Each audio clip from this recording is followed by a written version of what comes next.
My name is Allyn Klisheimer. Um, on September 11, 2001, I was in a meeting around the corner from this building, downtown Washington, and I received a cell phone call from my office to tell me that a plane had hit a building in New York, and I had received a call from New York to go to New York to assist. I'm a structural engineer, and um, I've done lots of new buildings, but in addition to that, do lots of analysis of failures. I went back to my office 10:30 when I'm getting ready to leave. Got a phone call from the Pentagon that asked me for a plane to hit the Pentagon that asked me to come to the Pentagon. I looked at some views on the television of New York and decided that it was clear to me from my experience that the buildings in New York were going to collapse, and I couldn't do anything about it, and I would go try to assist at the Pentagon to the best that I could, since that's my backyard. I live in Washington, D.C. Today's date is October 24th, 2002, and I've been asked to kind of reflect on what went on. I got to the Pentagon at approximately 1:30 or so in the afternoon, and it took me 2 hours to get from where I found a place to leave my car to the crash site.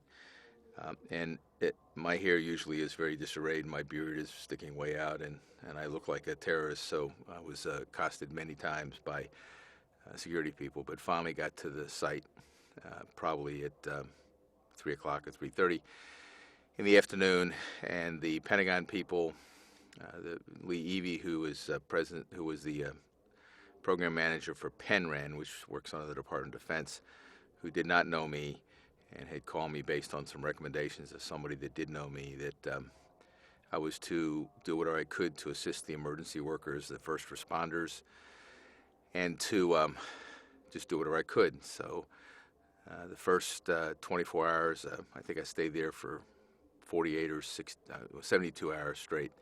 First 24 hours or so, my job was to assist the FEMA people and the fire and rescue people, to help them understand where I felt places were safe and not, to go places that I thought were not safe, to make sure what I thought could be done to make it safe. After about the second day of that, I was asked to work with the FBI, the SEALs, and the Special Forces, to help them go to areas to A, search the crime scene, and B, go to areas where there's secure items that needed to be recovered in a secure way. What I did at that time was I reconnaissance the building myself, and there were places I wouldn't allow those three groups to go. I would go in where I wouldn't let them go to get what they were trying to get, and found some incredibly heroic people who were just following me blindly wherever I told them they could or couldn't go. And around the fourth day, I was asked to take charge of everything in regards to securing the balance of the building, to assist the FBI further, and to determine which part of the building had to be torn down, what we could do to build something back, and to essentially take charge of the design of the entire project. By then, I'd gotten some folks from my office involved and had one or two of them at the site. I advised the PenRen people that I didn't want to have all those people working for me because I didn't want to be responsible to pay them. So the agreement was on Sunday. I was given a contract to be responsible for all those things, as well as being an owner's rep. I would pick the team I wanted, but they would work directly for PenRen. Within a week after we continued to try to search for survivors, and when there's disasters like this, having done this before in Oklahoma City and the first World Trade Center collapse and lots of other hurricanes and earthquakes and man-made collapses, you're searching very hard to try and find someone alive. We tried to trace cell phones with special devices. We found lots of cell phones, but they were all having people called in where people were trying to find whoever they were calling, and we found nobody alive, although in the back of the building I thought I heard something, and by the time we got up there it was just another dead body. In the first night, fireman gave me his uniform, and I went in with the general, and we're walking around. There's still flames here and there and hot water dripping down, and obviously everything is all collapsed. And we reached a point where I was standing there, and to my right were two burned skeletons. All you saw was skulls and ribs. And to my left at my feet were two guys who apparently when you begin to burn before you actually burn, your skin gets plastic. And they were looking up at me, and their eyes were open. They had a little blood in their mouth, obviously from a fractured skull. And the general said something that he wished we could do something with these people. And I said, yeah, me too. And then I said, well, I'll tell you what we can do. We can get this place rolling again. And he said, how long would it take? And I said, we can do it in a year. That came back to haunt me because it was probably a 4-year job, and no one thought it was possible. They decided I was even crazier than they knew me to be, and that it wasn't possible. Long story short, we began doing lots of testing while we were waiting. We had to only secure the building. We were trying not to tear anything down until October 11th because there was going to be a ceremony, commemorative ceremony on the other side of the building. And the idea was to keep the building looking essentially as it did when the plane hit, to the extent that was possible. So we actually started construction work on October 18th. That gave us time to begin doing drawings and studies, deciding what we wanted to do. And we began demolition with two wonderful demolition people working for Potts and Callahan, who essentially had never done anything like that, but just did what we asked them to do. And they set the pace. Their 8-month construction activity or demolition activity actually took them less than 30 days by working 2 12-hour shifts apiece, 7 days a week. That set the pace for the next group. When I was there, I was asked to try and use as many of the contractors that were already on site, and they were there having done a remodeling in Wedge 1, which is basically an interior remodeling with some hardening of the building. And so we tried to use as many of those contractors as we could, supplementing it where we needed to. AMEC was the general contractor on the job, and we interfaced with them and brought in other subcontractors where we decided it was appropriate. When I was hired, the rules of my contract that I set up were A, there were no rules but my rules. B, I would not deal with anybody with a white shirt or a tie except for Lee Evey himself. And the last rule was there'd be no rules but my rules. And the government absolutely adhered to that. I had briefings every morning at 8 o'clock with the services. We had construction meetings at 4:30 in the morning, and then at 6:30 and 7. And all I did is explain what we were doing. Nobody questioned me. The Corps of Engineers and other folks weren't really involved, although they were trying to be involved, and the decisions that we made were based on our experience and my 43 years of having done buildings. Sometime in December, we could see that these people were beginning to see that we possibly might be able to pull off what I had promised. And we had, again, at that point, I had all the design team work directly for me because I felt I had more control that way. And we actually paid them in advance for their work so that we could essentially have them 24 hours a day, 7 days a week. We had a lot of, we had 3 architectural firms we hired, 3 mechanical firms, plumbing, electrical firms. These are designers, 2 civil engineering firms, 2 testing firms, my own structural engineering firm we only had one of because obviously I wouldn't listen to anybody else. And we had meetings every morning at 6:30 at the site, and these are what some people would have considered prima donna architects and engineers, and in fact we made them come to the site. They stood in a dirty, we took over the heliport fire station as an office area starting like the 4th day, and they stood there in the dirt. There was no place to sit down. We had rot gut coffee and old donuts, and we had the contractors there, so there were probably 50 to 75 people in each meeting, and we essentially all talked together through every issue. What that did for the people is the contractors realized that not all design people were prima donnas, and the the architects and engineers realized that not all contractors were difficult people only out for the buck. We continued to bring more people on the job. We had things happen, like when I needed something, I would call, and there was one time when I remember I was told that we didn't have an account with these folks in Texas, so they wanted me to set up an account, and I asked them how much it was for what I wanted, and they told me, and I told them I'd deposit the money into their account in an hour. And the young man on the phone put me on hold. He got either his father or the man who owned the company on the phone, and he said, "I'll make sure I understand this. You're offering to give us money. You don't even know who we are." And I said, "Yes, this is what we're doing. This is what we need." And he said, "I'll take care of it." And he actually sent us the stuff. He chartered a plane. He never sent a bill. Wouldn't accept the money. That happened constantly at that job. Home Depot brought us truckloads after truckloads of whatever we needed. When I said we needed batteries, we got a tractor trailer full of batteries. It was just incredible. The Home Depot, the McDonald's, Burger Chef, Outback Steakhouse fed all the people constantly. We probably had 8,000 to 10,000 people there the first month or two.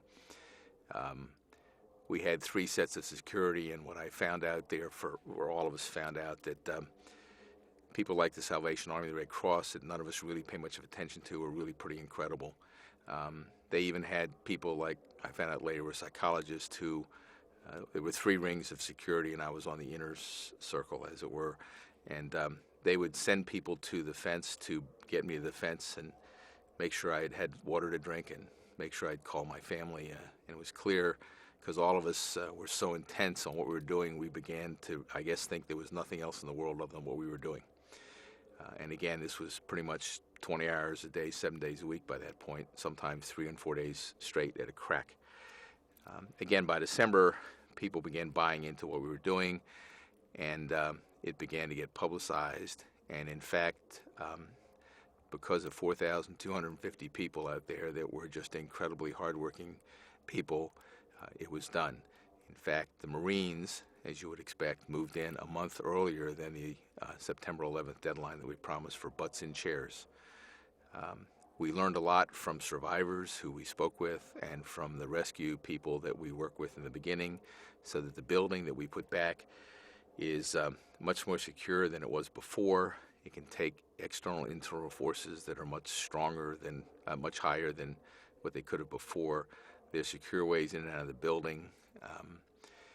We actually finished up, we did about 67% more work than originally was anticipated. We, with all of the contractors and architects and engineers, essentially finished the work and moved 2,000% more people into the space. That's 2,000%, which when you talk about small numbers, it's not a lot of people, but that isn't the point. We were given a $700 million budget, and we actually spent only $308. It was a 4 to 5 year fast-track job, and we did it in essentially 11 months, given that the first month we weren't able to do very much. The experience has left all of us incredibly proud, proud to be Americans, very sad. A lot of the survivors, a lot of the fatality spouses we've spoken with, and there's one lady who, a young girl from Utah, who would come to the site occasionally, and she would tell us how, while we were healing the scars of the Pentagon, we were helping survivors heal the scars that they had. She would come to these construction meetings, these real rough and tough guys. As you can tell, I'm a pretty straightforward person. And she would talk and thank them and talk about things. And within minutes, these guys all had their hands at their eyes. And clearly, if she would have talked much longer, they would have all been bawling. These people, these 4,238 people, did this for the people who perished. They did it for the honor of doing it themselves. They did it to show people who will do things like, or try to do things like this to the American people, our resolve and our fortitude and our heart. Through death, a poet once said, there's a celebration of life, and I think that's what we were all attempting to do. It became clear to me after, sometime in February, that if I dropped dead, which people were worried about, that these guys would have finished anyhow. And it became clear to me sometime in June that if the government said we're not paying anymore, everybody would have finished it anyhow. We had over 3 million person hours, to be politically correct, of work. We had 5 single-day work accidents, meaning somebody would break a finger or shoot a nail through their finger. We had 1 broken arm. We unfortunately had 2 heart attacks. One was an MP who we were very close with, who helped guard us and work with us. And the other was a construction mechanical contractor person who had a heart attack on the way into a meeting with me. That made us want even harder to finish what we started, because they died trying to do the same thing. We had one man who transferred to Washington. He was a sheet metal worker. His son was one of the people killed in the Pentagon, and he came to Washington to work in the Pentagon, which I'm sure was extremely difficult. Some of the things that we have seen come out of this is that the attitude that we have developed at the Phoenix Project, as we called it, is carrying over to other construction and design projects. Some of the jobs that I'm doing, some jobs that I'm not doing, but the attitude of some of the people that we work with is carrying over. We see that the people are setting the Phoenix Project up as a way that you can do things under any kind of circumstance. Even the services have asked to understand how we do things, how we can get things done under stress and pressure. It was an incredibly terrible thing to happen, but after you got past that, I think that the result at the Pentagon is an incredibly positive end result to a terribly negative beginning. It has made all of us incredibly proud to be Americans. We probably had, of the 4,200 people, there were probably 1,500 to 2,000 that didn't speak English. Security was incredibly high. I almost got arrested about 5 or 6 times by various agencies because I don't pay attention to orders. I began doing that so other people wouldn't get in trouble. I personally found that my parents were from Nazi Germany. We barely got out. They barely got out before I was born of Germany. My father was let loose of a concentration camp accidentally.